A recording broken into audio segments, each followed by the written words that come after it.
Hello, and for our next chat with the Physiquipe members of staff, we're joined by our newest member, which is Michael Wilcock. Michael, how are you doing? I'm doing brilliant, thanks, Andy. And you? Yeah, I'm doing well. I'm doing well, thanks. We're just both talking about how dark it is outside, and it is sort of depressingly dark, even though we're in February now. Yes, I'm keeping this coffee level high though, so keep lights So on in the house, keep coffee level high. it is, yeah. Get that vitamin D from somewhere. So can you just talk to me about introduce yourself? What's your job title and what you do at Physiquipe? Yeah, so I'm the service engineer at Physiquipe. I'm dealing with all repairs, maintenance, pre-maintenance issues with all our machines for all our customers. Very good, very good. And how did you come to work at Physiquipe? It was all a bit by accident. It was all a bit by accident. I just randomly looked upon the job websites and I seen this job and it just looked like this looks like the job for me. I've always had a keen interest in the human body, should I say? Because when I was in school, my idea was actually to want to be a physio, and through another reasons, I went down the engineering route.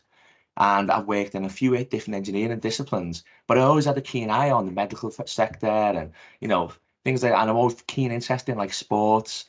I've been involved in many different sports over the years, Thai boxing, just weight training, and things like that. And it just seemed like the perfect mix of engineering and what me heart wants. All right, very good, very good. And like, what when you're looking for that ideal job, you mentioned those other bits there, but what's important for you to get out of your role that you're working in to feel like you're enjoying it? I think mainly it's being part of a team. Being part of a close-knit team, people looking out for each other, getting job satisfaction. The other engineering disciplines I've worked in, it was pretty lone working most of the time. And I'm too much of a social animal for that. And the idea that the machines that we make, help people get to where they want to be. We work with some top level athletes, Premier League clubs, physios. All one goal is, to make people better, fix Mm. injuries, etc. And it just gets so much job satisfaction seeing the difference it makes. Oh, good. Yeah, I mean, for me, is that team culture and team spirit is massive. So when we're recruiting, it's always about the person is more important to me than the skill set. Yeah. So like that was obviously played a part in your interview. So I had the in-laws even coming in to meet you. So Yeah, well, that's it. I think I met quite a few family members on the interview, didn't I? it's part of the Physiquip journey. You get to meet all my family. Is yeah, you'll meet my mum and dad at some point anyway. So in terms of like skill set, then what skills do you feel you need to have to be successful or good at your job? I think it's a perfect mix of mechanical and electrical. It can throw anything at you. We have machines which we have. Yeah, we have the power shocker machines. We've got all different things like the Primus machines. Each different one of our machines has different demands for my engineering skill set.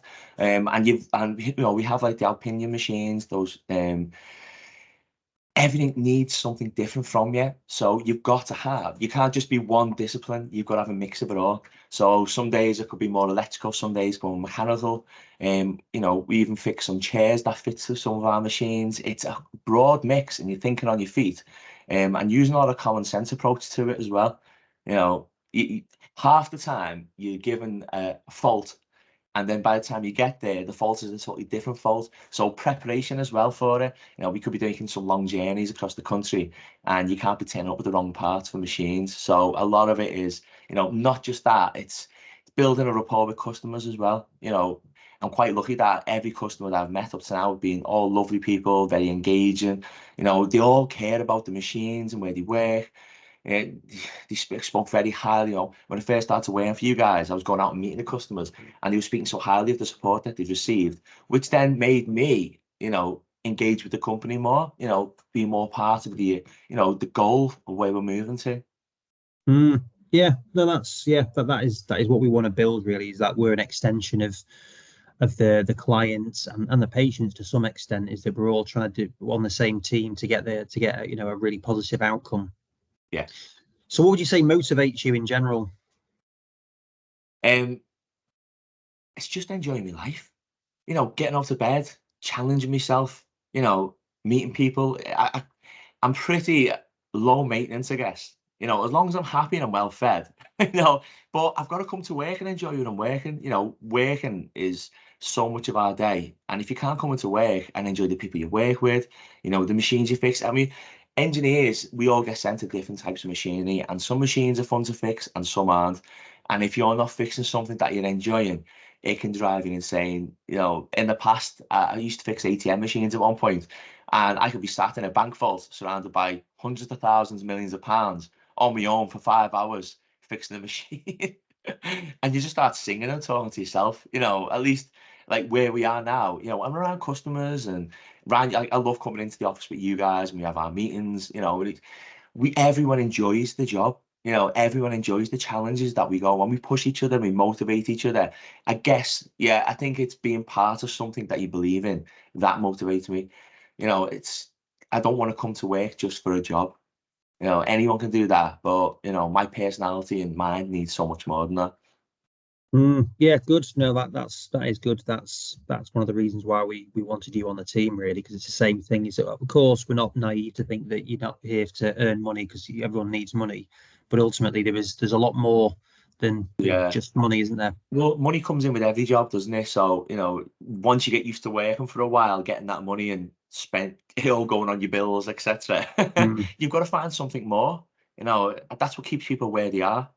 You know, yeah, I don't move very often within companies. But there was just something about you guys which was like, no, I need to work there. good. Oh, yeah, good answer. I like it. So, what would you say has been your best memory in the work context? In the work context, oh, with my age now, there's so many memories that I've lost. I don't know. You know, I guess it's just the relationships you build with people, I guess, the day-to-day relationships, you know, and I love returning to customers because I spend like say a couple of hours on each site fixing the machine and you get to know customers and you get to know a little bit about their lives and they know about yours and you know, and you can see like how much they because I've worked for big companies where it's every machine is just a number, you know, but within this company every machine that we fix means something to the owner, to the company that you work for. And they've got so much interest in using it and how it helps people. And it rubs off on you. And I'm getting so much job satisfaction from doing a good job. You know, customers are out there, the clients are happy, the customers are happy, you know, and it rolls back to us. And, you know, like I said before, I'm a pretty low maintenance person as long as I'm happy and well fed. And as long as the feedback I'm getting from people is good and they're happy, I don't. It's hard to pinpoint an exact thing that stood out for me. Yeah, it wasn't the walk when you turned up in your with your trainers on, with your nice new trainers in the mud. Yeah, they went straight in the washing machine when I got home. My brand new own running trainers ended up in the washing machine. I wasn't expecting it to be so off road. Yeah, no, I could tell that. So like, who's been influential within your career? um, there was a manager about 10 years ago now. I turned up for an interview, and there was more qualified people for the role. And I was the first person to be interviewed the day before everyone else. And he offered me the job before I got home. And he really took me under his wing. He did say I reminded him of his son, but he took me under his wing and he showed me so much. You know, it was a really good working relationship. And you know, the amount of trust he put into me, it made me become a better engineer. It made me want to excel more in my role. You know, and I think most engineers are very work focused, very interested in just the job and the social aspect of it. They shy away from. Whereas I'm quite the opposite. I like a good mix. You know, as you've met me many times, you know I don't shut up. So that's it. But I think Stuart, his name was. He lived in Luton. He was a really good guy. Really good guy. Mm, yeah, good, good. And then what are you most excited about for the future? Um, it's literally what we're trying to build here. You know, you're not just giving me the opportunity to come work as engineer. You know, you've put a lot of trust in me, you've given me more responsibilities, you know, you've trusted in what you've seen in me. And that bounces back and that motivates me to want to go further, to push more. You know, I've only been here a relatively short time. but I've settled in really well with the gang, and everyone who works here is brilliant. And the way everyone motivates each other and pushes for more, you know, it affects you as well.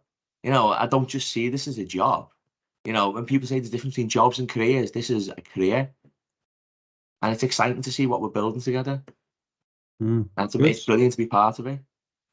Oh, good. Yeah, no, yeah, I agree. I agree. It's there is a load of opportunities with it, and it's I think your roles it's not different, but it isn't different in that you're out with the clients. They really need Yeah, you with that on the front line, so to speak, with it. But I think you may see a different perspective of what you will be in there probably a longer period of time than I would be, and you might be in there with patients a bit more because my meetings don't always tend to be that long. So yeah, yeah, I always think it's quite interesting when you go and spend a couple of hours on site because you do get to build those relationships and you're having cups of tea and sort of getting involved with some of the camaraderie on site with some of the yeah. clients as well. And it can be quite difficult. You know, it's everything runs downhill, as they say. So if the machine faults, then the customers have to be let down. So, you know, they're unhappy, they're complaining to our customers. Then by the time you get there, they're a bit, oh, this machine's been off for like 2 days now. I really need it. What are you going to do? And you have to sort of break through that initial, like, I totally understand. It's like when anything breaks in my house and I wait for the British gas engineer to come out or something like that. You know, they're the ones that get it. People always shoot the messenger, you know. But it's fun to meet people and then get to know them and then show them the machine's fixed, it's back in the game, they can start helping people again, and it's nice to see that change in someone, to go from frustration to being grateful that you fixed it in such a quick time. Yeah, no, definitely. It's good. It's good trait to have in your role. So how do you switch off from work?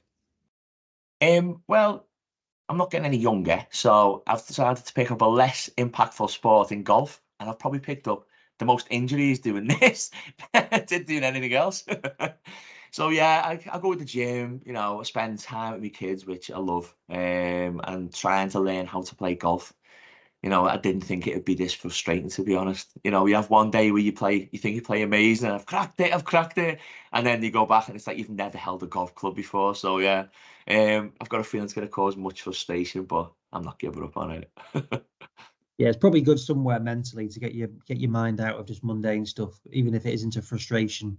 It is. I mean, honestly, I only started playing last year, and my mate invited me out to the golf course. I'd only been in the range 3 times, so I couldn't even hold a golf club properly yet.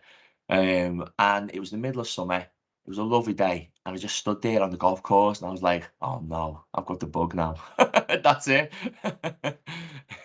Mm, But yeah, and just spending time with my kids as well. They're a brilliant age. They're 5 and 4 now, and they just start to get their own proper personalities, and they're answering back as well, which is fun. But yeah, it's brilliant. It really is. mm. Great. Look, well, thank you for sharing that insight into you and answering those questions. And I am looking forward to what we're going to be building here as well. Yeah, it's been lovely catch up. Brilliant. Cheers, Michael. Thank Right. you. See you, Andy.